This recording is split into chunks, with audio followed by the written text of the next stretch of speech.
कपड़े धोने वाली बहू। शादी के पहले से ही विभा को कपड़े धोने का बड़ा शौक था। कभी नल के नीचे तो कभी तालाब के पास। अरे मेरी नीली वाली लुंगी नहीं दिख रही है। विभा की अम्मा कहाँ रखी है लुंगी? अरे वो तो विभा ने परसों ही धोकर रखी थी आपकी अलमारी में, देखो वहीं होगी। वो ना मैंने आज धो दी, मुझे लगा कि गंदी हो गई होगी। अरे कैसे गंदी हो गई थी, उसे तो मैंने पहना भी नहीं। हे भगवान, इस लड़की के कपड़े धोने की आदत से परेशान हो गया हूँ मैं। जितना तो घर में राशन नहीं आता उससे कहीं ज्यादा डिटर्जेंट पाउडर का खर्चा है। इसकी शादी करवा दो, शादी जाए अपने घर में ही करे काम, फिर चाहे घर के कपड़े धोने हो या पूरे गांव के। हाँ ठीक बोल रही हूँ, देखता हूँ मैं कोई लड़का। वो दिन भी आ जाता है जब विभा को देखने लड़के वाले आ जाते हैं। लड़की मुझे अच्छी लगी। होने वाली सास कहती है, बेटी अगर कुछ पूछना है तो पूछ लो। वैसे तो हमारी लड़की बहुत ही शर्मीली है, जो बोल दो वो मान लेती है, इसे क्या पूछना होगा। अरे कैसी बात कर रही हो माँ, मुझे इन लोगों के घर रहना है, सवाल तो कई है। हाँ हाँ बेटा पूछ लो ना, क्या पूछना है। आप लोगों के घर कपड़े कौन धोता है? सास का मुंह बन जाता है।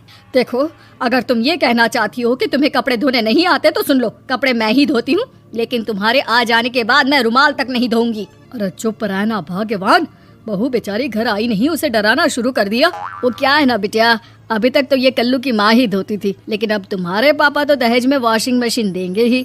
तभी विभा की माँ बोल पड़ती है, सवाल भी पूछा तो क्या, वैसे भाई साहब मशीन की तो फिर भी कपड़े धोने की कैपेसिटी होती है। मतलब जो बिटिया दे रहे हैं ना विभा, इसे कपड़े धोने का बहुत शौक है। ये आप लोगों के क्या आस पड़ोस गांव मोहल्ले सबके कपड़े धो दे और उफ तक ना करे। बाहर देखा नहीं आपने कितने कपड़े सूख रहे हैं, सब हमारी बिटिया ने ही तो धोए हैं। बस भी करो ना माँ, शर्म आ रही इतनी तारीफ सुनकर।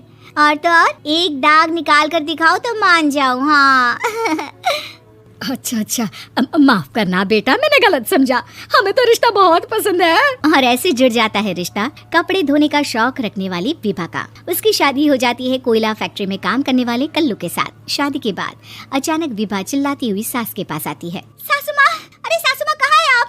ये तो धोखा है, धोखा दिया आप लोगों ने मुझे। इसे ससुर के चक्कर के बारे में पता चल गया। अरे तो उसमें तुझे क्यों धोखा मिला है? अरे नल में पानी नहीं आता, कपड़े कैसे कब धुलेंगे? अच्छा तू पानी नहीं आ रहा उसकी बात कर रही है? तो आपने क्या सोचा? कुछ नहीं। अच्छा तेरी माँ ने कहा था कि कपड़े धोने का शौक है तुझे, याद आया मुझे।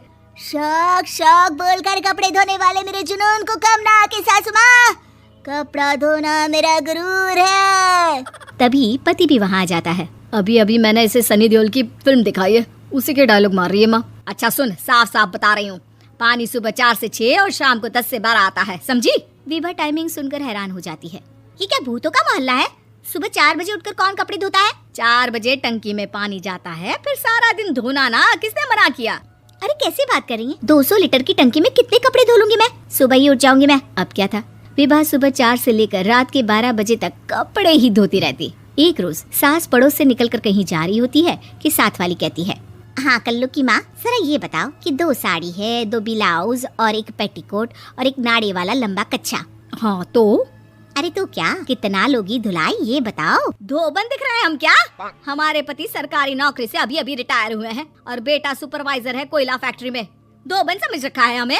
हाय रे कल्लू की अम्मा, माफ कर दो, वो तो मोहल्ले में यही सब बता रहे थे कि तुमने बहू को कपड़ा धुलवाने के काम में लगा दिया है। सास को पड़ोसन की बात सुनकर गुस्सा आ जाता है। वो घर पहुंचती है जहां घर के बाहर ही इतने सारे कपड़े सूख रहे होते हैं जितने कि किसी धोबन के घर पर। अरे ओ कल्लू की दुल्हन, बाहर निकल।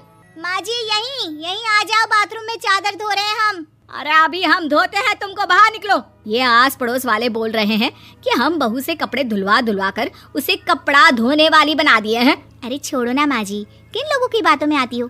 आस पास के लोगों का तो काम ही होता है कि वो किसी तरह सास बहू को लड़ा दे। बहू सारे घर के कपड़े धोती है, ये क्या कम है? बोलिए। सास को भी लग जाता है कि वो बहू का ये सनकीपन नहीं छुड़वा सकती, इससे अच्छा है कि खुद ही चुप हो जाए। एक रोज सास और बहू मंदिर जाते हैं, जहाँ सास की साड़ी वहाँ खड़ी भीख मांगने वाली से मिलती है। माँ जी क्या बात है, आपकी साड़ी उस भिखारन से कितनी मिल रही है ना?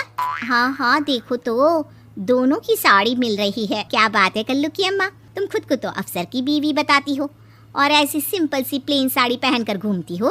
सिंपल और प्लेन नहीं है ये साड़ी। तो क्या सोने के धागे से फूल बने हैं? कुछ भी सासू माँ, कुछ भी। हाँ बने थे इस साड़ी में सोने के धागे से फूल। मेरे पति लेकर आए थे मद्रास से स्पेशली मेरे लिए 10,000 की। लगता है भाई साहब इस भिखारन के लिए भी सेम टू सेम साड़ी लेकर आए होंगे 10,000 की। सास उस वक्त कुछ नहीं कहती, लेकिन बहू के साथ घर आती है और अलमारी से एल्बम निकाल कर लाती है। ये साड़ी देख रही है, ये वही साड़ी है जिसे मैंने अभी पहना था। इस साड़ी में ये जो चमकदार फूल दिख रहे हैं ना, ये सोने के धागों से काढ़े गए हैं। लेकिन तू लोकल वॉशिंग मशीन ब्रश से घिस घिस कर सारे फूलों को निकाल कर साड़ी प्लेन कर दी। मुझे माफ कर दीजिए सासू माँ। और तो और, जब मैंने तुझे तेरी गलती के लिए कुछ नहीं कहा, लेकिन तूने तो सबके सामने मेरा मजाक ही बना दिया। क्यों? बहू को समझ में आ जाता है कि अब से उसका कपड़े धोना बंद।